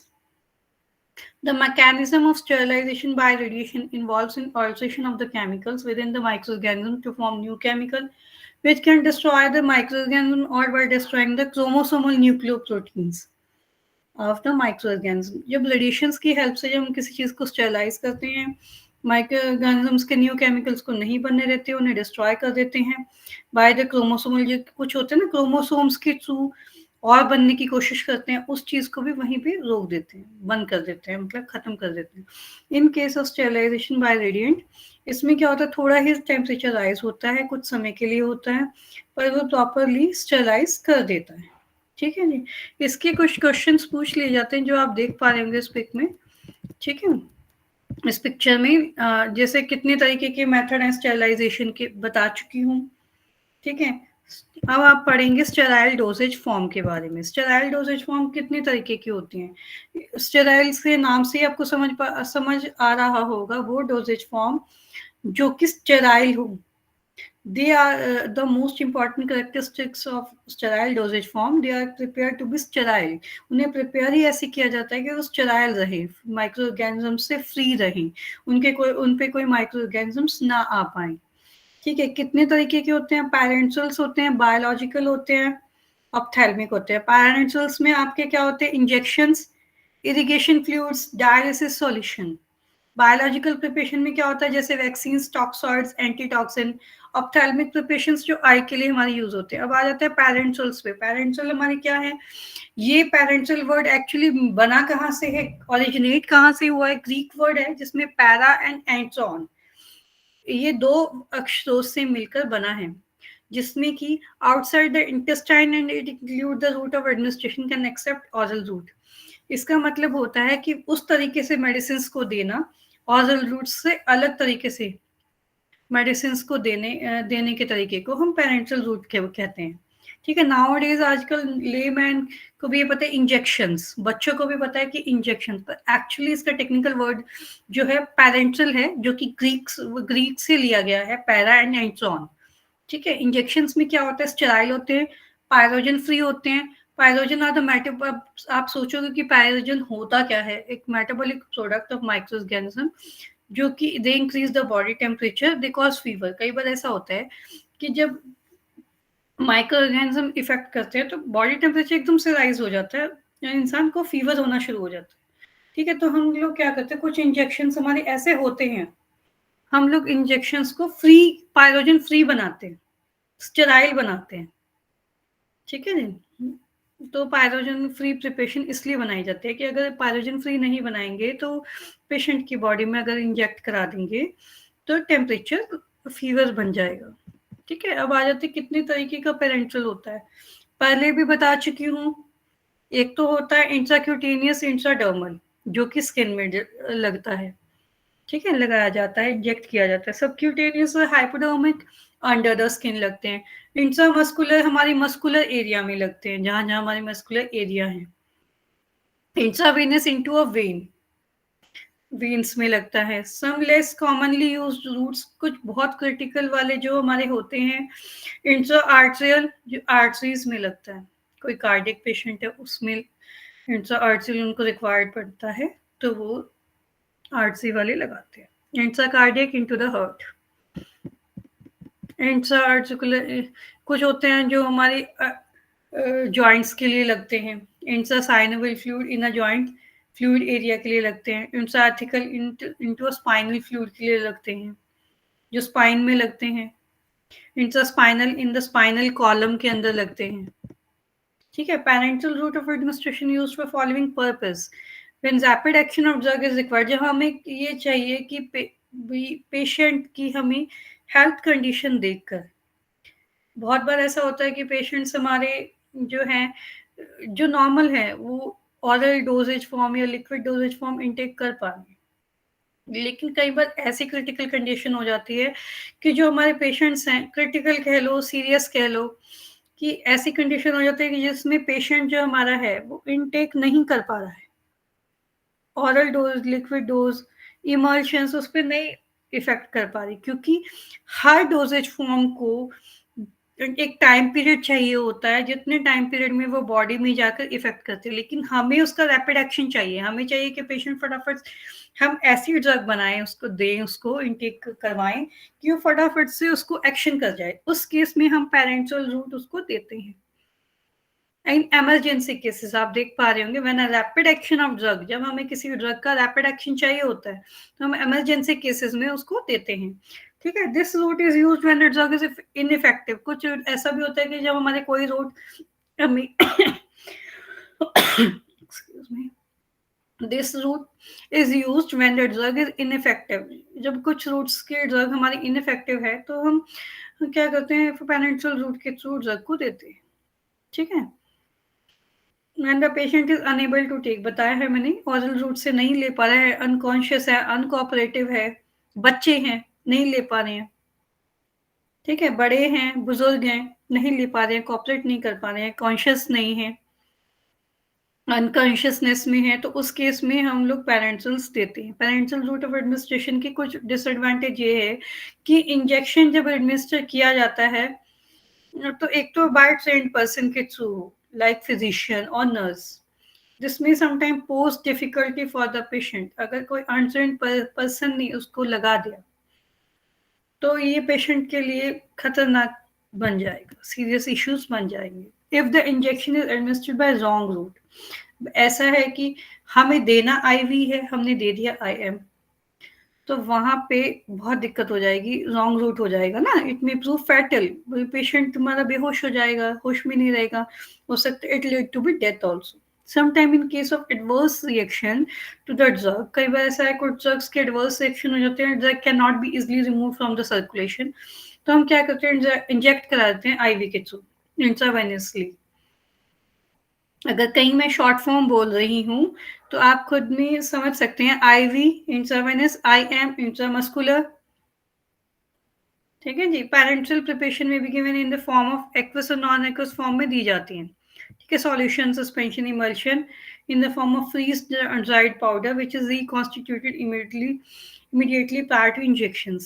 अब IV intravenous administer medicine must be in aqueous solution. एक तो एक्वस सॉल्यूशन में होनी चाहिए, they must mix with blood, blood में नहीं जाएंगी तो इफेक्ट कैसे देंगी। वॉल्यूम ऑफ द सॉल्यूशन में very from few millilitre two litres. ठीक है, अब आ जाते हैं कि एसेंशियल क्वालिटीज क्या हो जाती है पेरेंटल प्रोडक्ट की, कि एक तो ये इसमें क्या, ये कहते हैं ना, हर एक प्रोडक्ट की एक आइडियलिस्टिक चीजें होती हैं, आदर्श। तो ऐसे ही पेरेंटल की पेरेंटल का एसेंशियल क्वालिटीज ये होनी चाहिए उसमें कि एक तो स्टेराइल हो, पायरोजन फ्री हो, माइक्रोबियल उसमें ग्रोथ ना हो। ठीक है, parental solution must be free from particulate matter, dust, fiber and meet the standard for particulate matter. ठीक है, और they are packed in such container, ऐसे कंटेनर में पैक हो जो क्वालिटी भी बनी रहे, स्टेरिलिटी भी प्रिपरेशन की बनी रहे। ठीक है, they must contain a minimum quality of added substance like buffering agents, stabilizers, antimicrobial preservative। अब आ जाते हैं फॉर्मुलेशन ऑफ पेरेंटल्स पे। पेरेंटल्स बनते किस किस चीजों से, सबसे पहले आ जाते हैं हम, व्हीकल्स यूज किए जाते हैं इसमें। All parental product formulated in the liquid form required a suitable vehicle for dissolving और सस्पेंडिंग द मेडिकामेंट। जितने भी पेरेंटल प्रोडक्ट हैं हमारे लिक्विड फॉर्म में दिए जाते हैं, विद सुटेबल व्हीकल हो जिसमें कि हमारी मेडिकामेंट सस्पेंडेड फॉर्म में डिसॉल्व हो। What is the vehicle of choice for most injection? Because aqueous preparation are easily tolerated, can be administered safely and easily.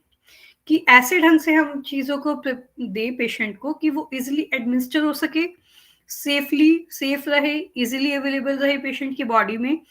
The water used for parental product must be pyrogen free. अगर pyrogen free नहीं होगा patient को fever हो सकता है. It is known as water for injections and purified by distillation process, जिसको कह सकते हैं reverse osmosis. Bacteriostatic water for injections,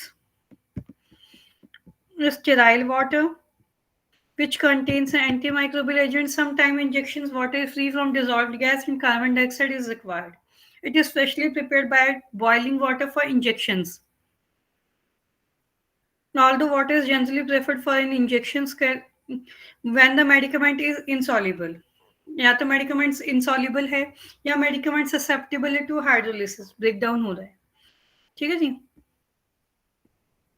Then non-aqueous solvent used in parenteral product are fixed vegetable oils. कुछ ऐसे solvents होते हैं जो vegetable oil, polyethyl glycol, PG, propylene glycol, alcohol, glycerin, इन सब चीजें ये solvents भी यूज किए जाते हैं. अब आ जाते हैं कि कौन कौन सी क्या एडेड सब्सटेंस क्या यूज किए जाते हैं जब हम किसी पेरेंटल प्रोडक्ट को बनाते हैं. सॉल्युबलाइजिंग एजेंट जो कि इनसॉल्युबल प्रोडक्ट को सॉल्युबल में बदल सके. Solubilizing agent are used for solubilizing the insoluble or poorly soluble drug in the vehicle. Vehicle में मैंने बताया ना, solubilizing agent तब डाला जाता है जब कोई प्रोडक्ट हमारी poorly soluble होती है, हो ही नहीं रही है, लेकिन हमें चाहिए उसी फॉर्म में ड्रग. तो हम क्या करते हैं, उसको solubilizing agent डाल देते हैं. जैसे कि इसमें एग्जाम्पल है कार्बोवैक्सिस, ट्विन, पॉलीसॉल्वेट्स, को-सॉल्वेंट्स. ठीक है. और stabilizer drug present in the injection में अंडरगो हाइड्रोलिसिस. कई बार ऐसा होता है हाइड्रोलिसिस हो जाती है और ऑक्सीडेशन होने लगती है. ठीक है. तो इसकी वजह से क्या होता है, प्रिपरेशन पे इफेक्ट पड़ सकता है, स्टोरेज पे इफेक्ट पड़ सकता है. तो हम उस केस में स्टेबलाइजर्स यूज करते हैं. Stabilizer are the substance to prevent these changes in the drug since most decomposition catalysed by hydrogen और हाइड्रोक्सिल आयन. तो कोई भी ड्रग में चेंजेस ना हो जाए, स्टेबल रहे, तो हम कुछ स्टेबलाइजर्स उसमें ऐड ऑन करते हैं.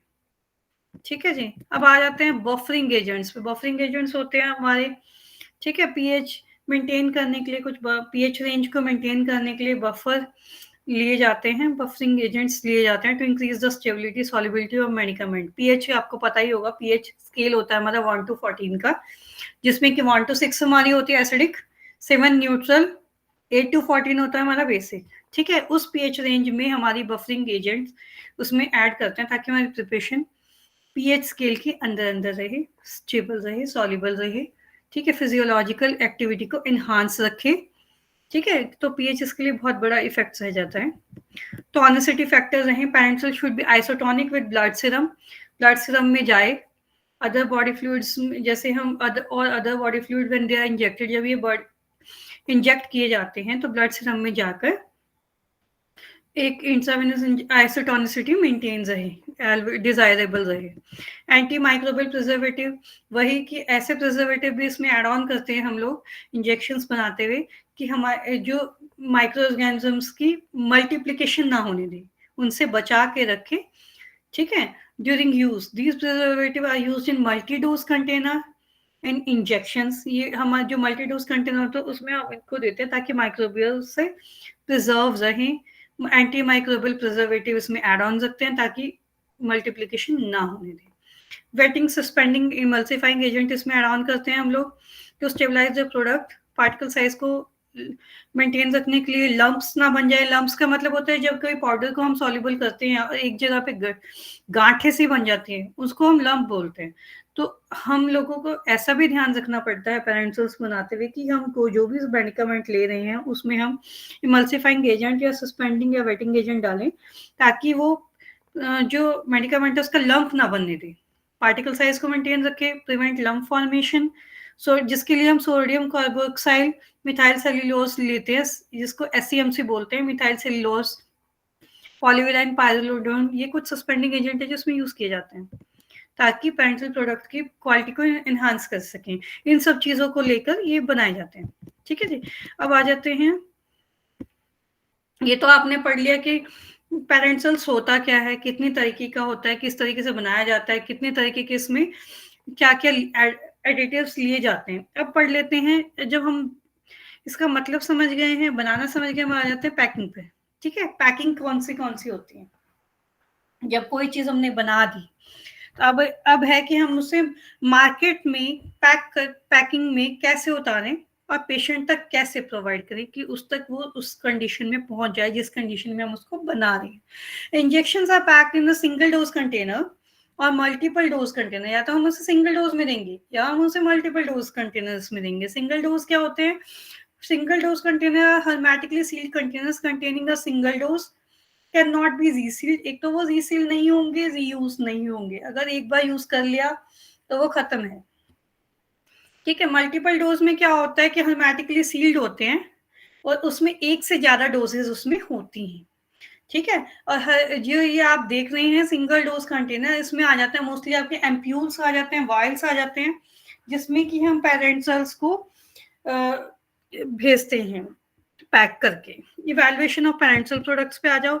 इसमें क्या, sorry, evaluation of parental products में कि कौन कौन से इसमें टेस्ट किए जाते हैं। ठीक है जी, इवैल्यूएशन का मतलब होता है चेकिंग करना। बन तो गया, बना भी दिया, पैक भी कर दिया कि hermetical सील्ड कंटेनर्स में ये होना चाहिए, पर इसके कुछ ये हैं कि इसमें उसको जाने से पहले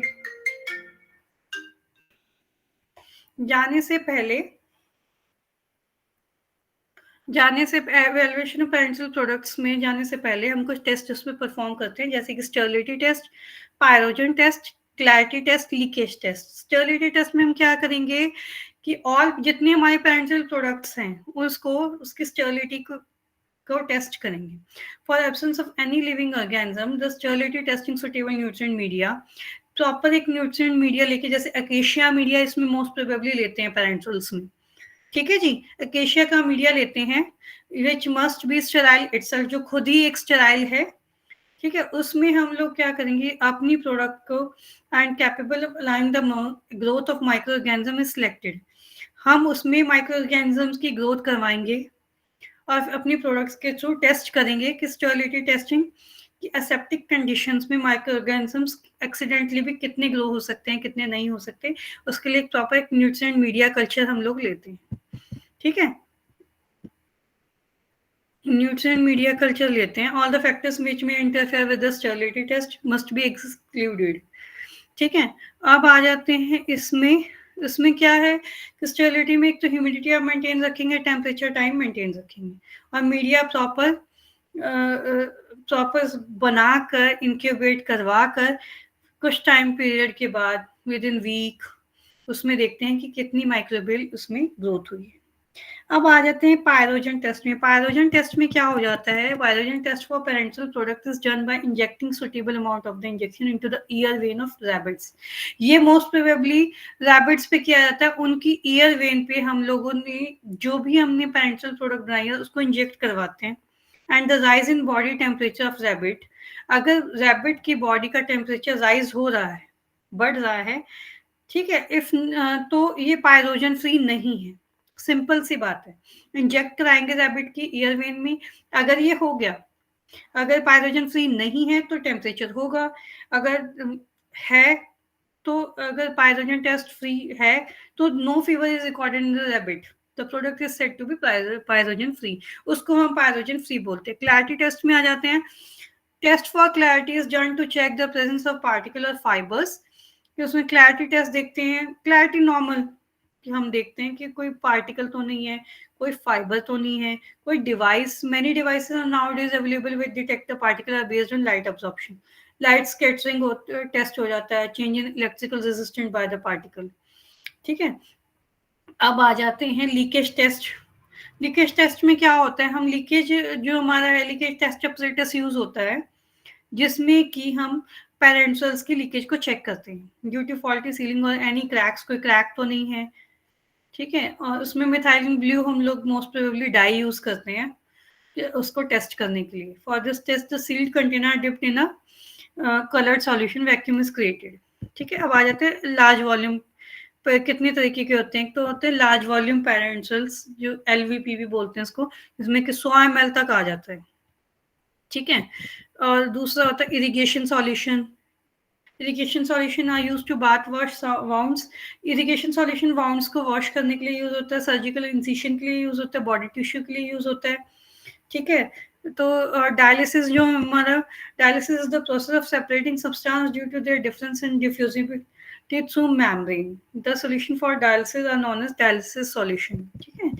अब आ जाते हैं इसमें क्या क्या क्वेश्चन पूछ लिए जाते हैं। इसमें ये क्वेश्चंस पूछ लिए जाते हैं कि क्या क्या टेस्ट परफॉर्म किए जाते हैं पेरेंटल प्रोडक्ट पे, जो मैंने आपको बताया ना, पायरोजन टेस्ट, लीकेज टेस्ट, ये इसमें जनरली आपको बताना पड़ता है, ठीक है। अब आ जाते हैं ऑप्थेल्मिक प्रोडक्ट्स के बारे में। Ophthalmic products are meant for installation into the eye in the space between the eyelids and eyeball. Ophthalmic product हमारी eye drops होती है। नॉर्मल लैंग्वेज में आप समझिए कि ये हमारी eye drop है। Ophthalmic products के अंदर eye drops आ जाती हैं हमारी, ठीक है, जिसको हम आई के अंदर इंस्टॉल कराते हैं। कैसे? eyelids को थोड़ा ओपन करके eyeball में, नॉर्मली सबने ये यूज किया है, ठीक है। Ophthalmic product which are applied topically to the eye, are solution, suspension, gel, ointment, ये इतनी फॉर्म्स में फार्मास्यूटिकल ऑप्थेल्मिक प्रोडक्ट यूज किए जाते हैं, ठीक है। ये topically to treat infection of eye में कोई इन्फेक्शन हो जाता है, आईलिड्स पे कोई एलर्जी हो जाती है, कंजक्टिवाइटिस हो जाता है, आंखों में इन्फ्लेमेशन हो जाती है, तो उस चीज़ों को, उन कंडीशंस को ट्रीट करने के लिए ऑप्थेल्मिक प्रोडक्ट्स बनाए जाते हैं, ठीक है जी। और इसमें आ जाते हैं हमारी आई ड्रॉप्स, जो कि ऑयली और एक्वस सॉल्यूशन से मिलकर बनी होती है, और suspension for use in the eye, जिसको हम आई में यूज करते हैं। इसके लिए क्या क्या यूज होता है? स्टेरिलिटी और preservation, isotonicity, buffering, viscosity, surface activity, clarity, bioavailability, packing, ये सब कुछ पॉइंट्स हैं जो इसको बनाते हैं, हमें ध्यान रखना पड़ता है। अब इसके बारे में पढ़ेंगे। स्टेरिलिटी क्या है? नेचुरल सी बात है कि सेंसिटिव जगहों पे यूज की जा रही है, आईज में यूज किया जाता है, तो स्टेरिलिटी तो मेंटेन रखनी पड़ेगी। Sterility is the most important requirement for eye drops, जैसे कि मैंने अभी आपसे कहा है। कोई भी कॉन्टेमिनेशन होगी आई ड्रॉप्स, अगर हमने इसको कॉन्टेमिनेशन को दूर नहीं किया, आई ड्रॉप्स के थ्रू कहाँ जाएगी? आई में।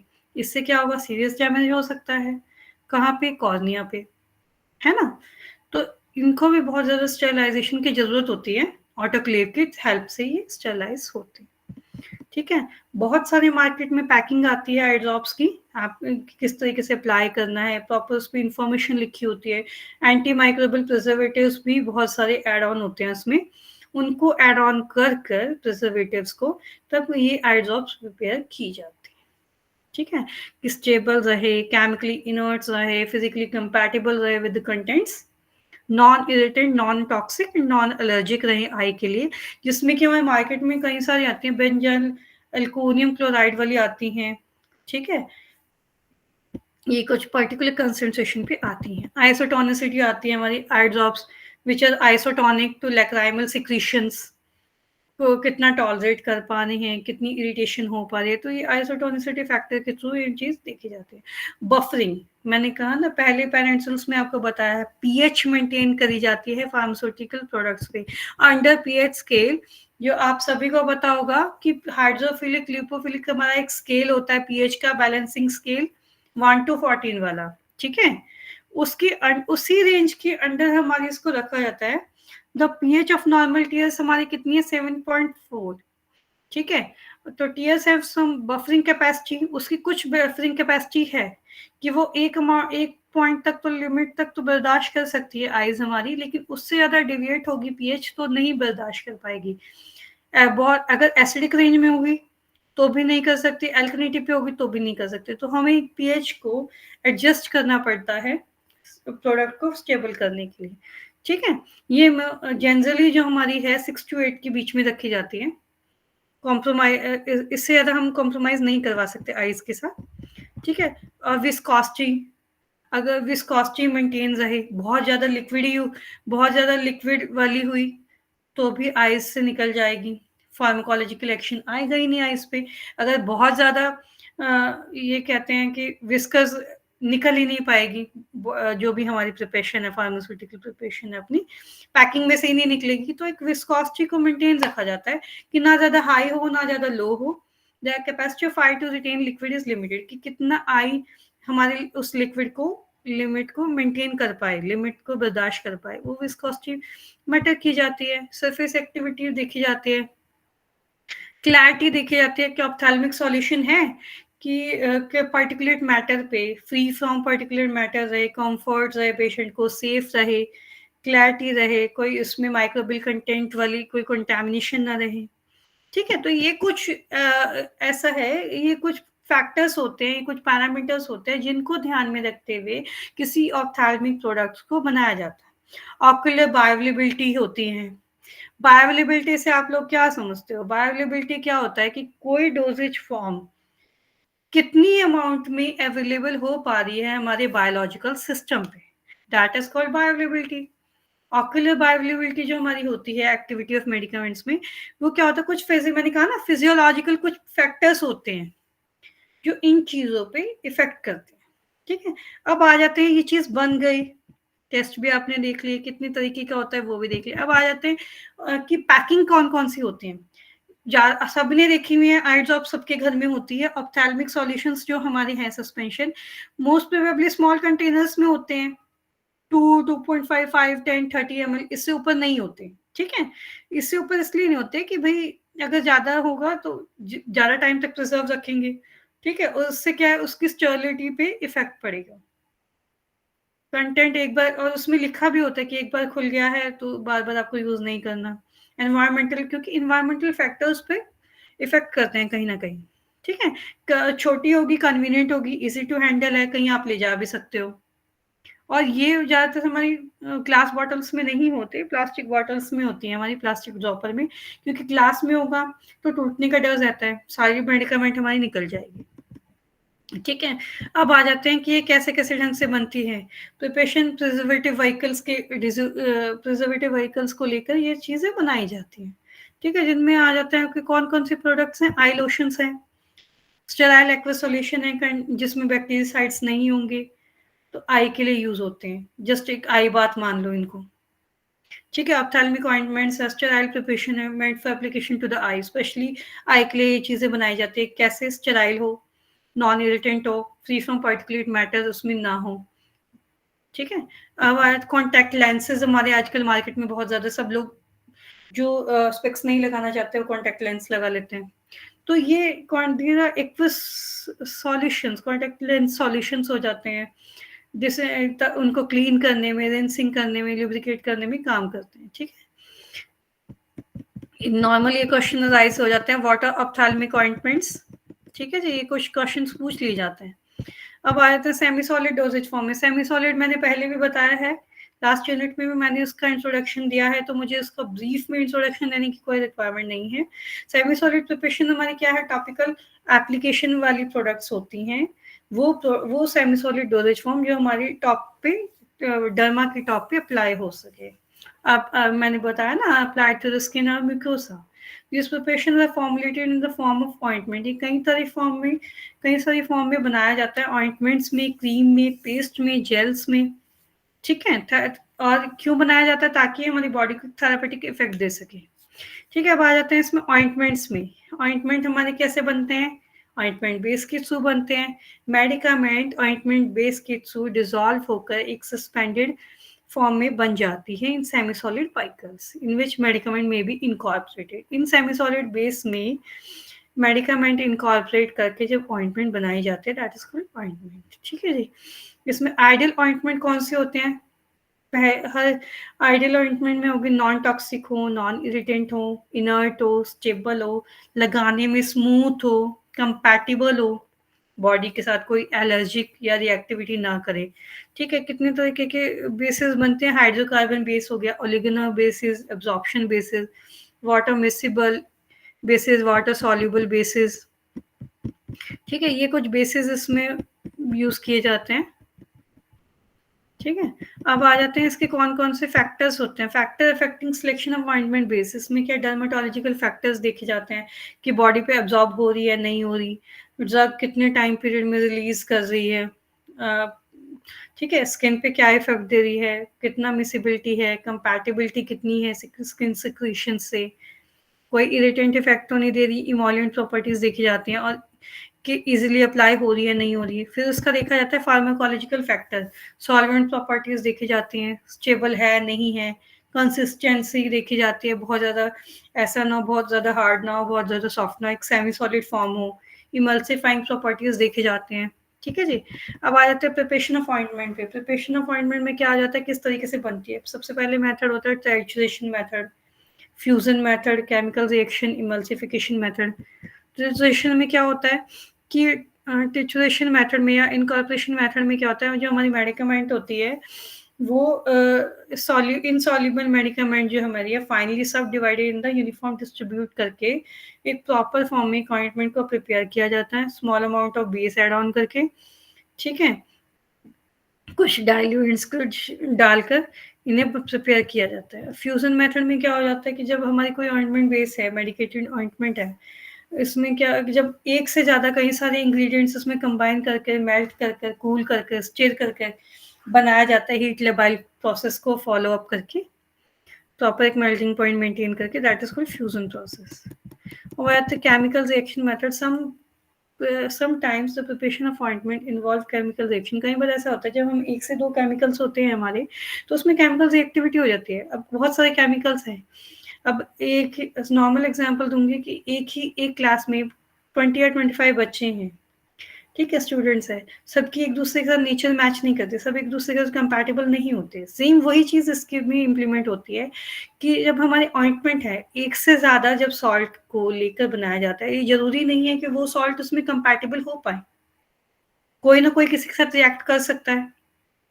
तो इसीलिए एक केमिकल रिएक्शन मेथड इसमें यूज किया जाता है कि ताकि जो अगर कोई केमिकल रिएक्टिविटी हो रही है तो उसको कोप अप किया जाए, ठीक है, और हमारी बॉडी पे भी इफेक्ट ना हो, ऑइंटमेंट सेफ बन के प्रिपेयर हो जाए।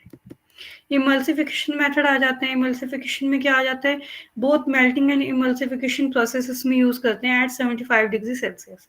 अब आप देख लीजिए किसमें क्वेश्चंस कौन कौन से पूछे जाएंगे कि इमल्शन बेसिस कितने तरीके के होते हैं, ऑइंटमेंट कितने तरीके से क्लासीफाई होता है।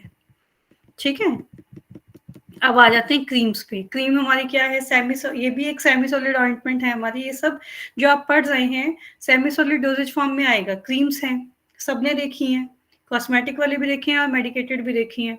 ठीक है, जब इन क्रीम्स क्या होते हैं, एक सेमी सॉलिड ऑइंटमेंट या प्रिपरेशन जिसमें एक से ज्यादा सॉल्ट या एक से ज्यादा सॉल्ट या एक से ज्यादा मेडिकामेंट जिसको आप कह लो डिसॉल्व होते हैं, सस्पेंडेड इधर ऑयल इन वाटर और वाटर इन ऑयल टाइप की जब क्रीम्स हमारी इमल्शंस बनती हैं, that is called a creams. ठीक है जी, creams are preferred because they are easy to apply. कुछ जगह पे कुछ पेशेंट्स क्रीम्स बहुत ज्यादा प्रेफर करते हैं, उन्हें अच्छा लगता है यूज करना, क्यों, इजीली अप्लाई हो जाती है, इसलिए रिमूव हो जाती है, टॉपिकली एप्लीकेशन होता है। ठीक है, बहुत से इसमें इसलिए भी कुछ ऐसे भी हैं रेक्टल वेजाइनल यूज के लिए भी होती हैं, तो बहुत से पेशेंट के लिए एक्सेप्टेबल होती हैं। Bacterial mould growth can occur in aqueous and cream and suitable. इसमें क्या है कि हम कुछ प्रिजर्वेटिव भी ऐड करते हैं ताकि इसमें आफ्टर सम टाइम, कुछ इसकी शेल्फ लाइफ के दौरान इसमें बैक्टीरियल एंड मोल्ड ग्रोथ ना हो पाए। ठीक है जी। अब आ जाते हैं जेलीज पे। जेलीज हमारी ट्रांसपेरेंट होती हैं ज्यादातर। आपने एग्जांपल के तौर पे बता देती हूँ कि क्लिंडामाइसिन एंड एडेप्लिन की एक्ने वाला जेल बहुत लोगों ने देखी होगी, बेंजॉइल पेरोक्साइड की जेल देखी होंगी। तो ये जेल मोस्टली आपने देखी होंगी कि ट्रांसपेरेंट होती हैं या ट्रांसलूसेंट होती हैं। ठीक है, तो ये क्या है, ये जेलीज में आ जाती हैं, जिनको हम जेल बेस के थ्रू ये बनती हैं। ट्रांसलूसेंट होती है, नॉन ग्रीसी होती है, एक सेमी सॉलिड प्रिपरेशन है जो जनरली एक्सटर्नली अप्लाई किया जाता है। ठीक है, jellies are prepared by adding a gelling agent. इसमें मैंने कहा ना जेल बेस के थ्रू ये बनाई जाती हैं, इसमें कुछ लिए जाते हैं जेलिंग एजेंट, जैसे मैंने बताया था एकेशिया, एल्जिनिक एसिड, बेंटोनाइट हो गया, सोडियम कार्बोक्सीमेथाइल सेलुलोज मैंने प्रीवियस अभी बताया है, CSA हो गया, सीटोस्टेराइल 16-18 होता है, कोलॉइडल सिलिकॉन डाइऑक्साइड होता है। ठीक है, अब आ जाता है पेस्ट पे। पेस्ट दिमाग में आते हैं, सबके माइंड में आता है कोलगेट। ठीक है। Paste are semi solid preparation for application to the skin. बहुत से पेस्ट ऐसे स्किन पे यूज किए जाते हैं, बहुत से पेस्ट ऐसे हैं जो हमारे इमोलिएंट के थ्रू ये पाउडर जो हमारा है कंटेंट फॉर्म में, पेस्ट फॉर्म में बनाया जाता है ड्यू टू पोरोसिटी प्रिस्पिरेशन। ठीक है, पेस्ट फॉर्म में बनाया जाता है। इसमें कई सारे बेसिस होते हैं, hydrocarbon bases, water miscible, water soluble bases. ठीक है जी। Method of preparation of paste, क्या क्या मेथड इसमें यूज होता है? टाइट्रेशन मेथड यूज होता है इसमें, फ्यूजन मेथड होता है, जैसे ऑइंटमेंट में मैंने बताया था आपको। ठीक है, ये मैं बता चुकी हूँ ऑइंटमेंट में कि कौन कौन से मेथड हैं, उसमें ब्रीफ में दिया हुआ है। इसमें क्वेश्चन ये पूछ लिया जाता है कि कितने तरीके के बेस होते हैं। ठीक है, अब आ जाते हैं इसकी समरी पे। समरी में क्या है, मैं नॉर्मल आपको इस यूनिट को रिकॉल करवा रही हूँ, इसलिए प्लीज इसको ध्यान से सुनिए। स्टेरिलाइजेशन प्रोसेस क्या होता है? जब हम किसी माइक्रोबियल ग्रोथ को रोकने के लिए प्रोसेस को, लिविंग ऑर्गेनिज्म को रिमूव करने का जो हम प्रोसेस करते हैं माइक्रोब्स को from spores, that is called sterilization process. ये कौन कौन से तरीकों से किया जाता है? स्टीम से, by dry heat, filtration, radiation and various gases से। ठीक है, ये कितने तरीके का होता है? पेरेंटल और ऑप्थेल्मिक में मोस्ट प्रोबेबली यूज किया जाता है। क्यों? ताकि हमारी प्रोडक्ट जो है स्टेराइल रहे, पायरोजन फ्री रहे, पार्टिकुलेट मैटर से उसमें इफेक्ट ना कर सके, और ये हमारी बॉडी में जाकर स्टेबल रहे, सॉल्युबल और थेरेपेटिक एक्शन दे सके। ठीक है जी। और इसमें आ जाते हैं आपके ophthalmic products are meant to for installation. Ophthalmic product सबको पता है, बताया है मैंने कि वो प्रिपरेशन जो आई में आई के इन्फेक्शन को दूर करने के लिए बनाया जाता है। कितने तरीके का होता है वो सबको पता है। Preparation of ophthalmic products require some physical, some special properties with regard to sterility. इसमें इसके लिए भी स्टेरिलिटी की जरूरत होती है। प्रिजर्वेशन में isotonicity, buffering, viscosity, clarity, bioavailability and packing, ये सब मैं बता चुकी हूँ, मैं रिकॉल करवा रही हूँ। सेमी सॉलिड में टॉपिकल वो डोजेज फॉर्म जो टॉपिकली अप्लाई हो, they formulated the form of ointment, cream, paste and jellies. The formulation of these semi-solid preparations required a base or the semi-solid vehicle to carry the medicament. जब एक base के through, चाहे वो ointment का है, cream का है, paste का है या जेलीज का है, उसमें जब मेडिकामेंट इन्वॉल्व होकर फॉर्मुलेशन तैयार होती है, that is called your semi solid dosage form. ठीक है जी। उसमें कौन कौन से मेथड हैं? Titration, fusion, chemical reaction, emulsification method. ये मेथड्स पूछ लिए जाते हैं। कितने तरीके के पेरेंटल्स होते हैं, क्या मेथड होते हैं, ये क्वेश्चंस भी आपके स्क्रीन पे शो हो रहे होंगे। ये क्वेश्चन जनरली पूछ लिए जाते हैं। सैचुरेटेड स्टीम में स्टेरिलाइजिंग एजेंट एफिशिएंट कौन सा है? पेरेंटल रूट के एडवांटेज कौन से हैं? Special properties of ophthalmic preparations कौन कौन सी होती हैं? ठीक है जी। ये आप जब इस को गो थ्रू करेंगे तो आपको ये सारी यूनिट क्लियर हो जाएगी। देखिए आपकी स्क्रीन पे आ भी रहा होगा पेरेंटल प्रोडक्ट को कितने टेस्ट फॉलो किए जाते हैं। ठीक है, ऑप्थेल्मिक ऑइंटमेंट का आ गया है। ये सब आप जब इसे करेंगे तो आपको ये क्लियर आउट हो जाएगा। ठीक है, इसी के साथ आपकी यूनिट 3 भी क्लियर हो गई है। मेरे एंड से मैं ये करवा चुकी हूँ। अगर आप लोगों को कोई इसमें क्वेरी है, कोई क्वेश्चन अराइज करना है तो आप पूछ सकते हैं। कहीं पे आपको ये काउंसलिंग आपका सेशन चल रहा है, ठीक है, अगर आपको कोई इसमें क्वेरी है, मैं मेरे एंड से करा चुकी हूँ, कोई क्वेरी है तो आप क्वेश्चन अराइज कर सकते हैं।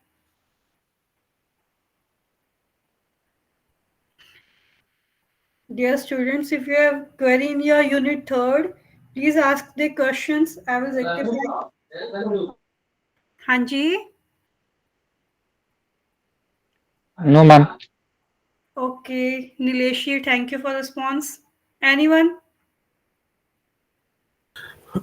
Nothing, ma'am. Okay, good.